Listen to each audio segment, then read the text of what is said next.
Hi, Ashley here, founder of Oak & Ash. In this video, I'm going to show you how to assemble the Beka Fold and Go loom.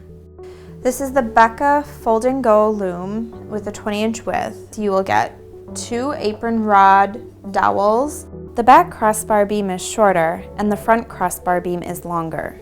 A warp beam, the longer crossbar beam and the longer cloth beam go on the front side of the loom. The shorter ones go on the back side of the loom. And you'll have 2 tie cords, one for the front, one for the back. And then it also comes with 1 8-dent heddle that is at a 20-inch width, 2 different size stick shuttles, 1 pickup stick, and then a hook that's for warping the loom. Step 1, you'll take your half moon and a screw, and you will attach them to the loom in this small hole.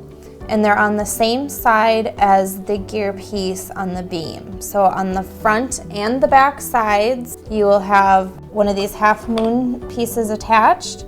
Screw it in almost all the way. You don't want it to be too tight because you want to make sure that this can move around. And then, so you'll attach the other one to the backs of the beam on the same side, because this will be the side that the gear is on the warp beam. So the front side of the beam just has the one piece where you attach the half moon piece, and this corresponds with the front. This is the fabric beam, and then on the back side you've got the shed block, and this is where the heddle fits in.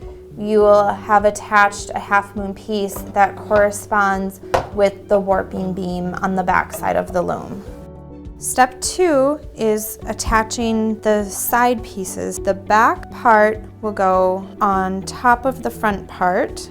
You put the bolt on the inside and then 1 washer and 1 knob. So you'll put the dowel in on the inside, screw this in, help keep the dowel in place. So this dowel, putting that in place, will help this from staying straight and not overextending. Then you'll do the exact same on the back.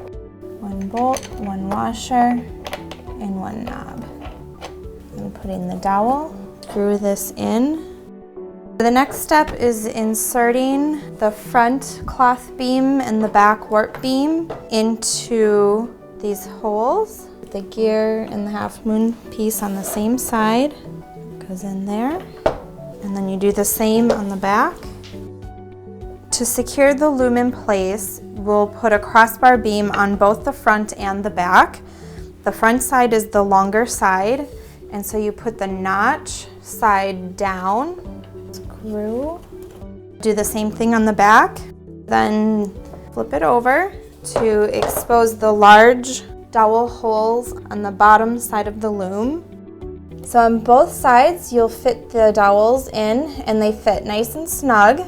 But then you'll want to screw this into the dowel, and this just ensures that they won't come out. The last piece into place, you flip it back over so it's right side up. For the front and the back, you have an apron rod and cord. And depending on the type of project you're doing, so you'll be inserting it into the holes and tying it to the apron rod. And then this is what you attach your yarn to, and it helps you adjust the tension for when you get started. But depending on the type of project, you might only need to do so many, or you might have to wind the cord through the whole thing. The heddle that comes with it, which is an 8-dent heddle, and it's 20 inches wide, and this would be your down shed once it's warped, and then it fits nicely up here for your up shed. And there are 2 notches, so you can comfortably fit 2 heddles on the loom and do a 2 heddle project. So the main feature of this loom is that it folds, and it can fold. If you don't have a project on it, it's great for storing. It makes it smaller to store. And you can also fold it with a project on it, and that just helps it so you can transport it better. And then tighten the knobs and it will stay nice and secure.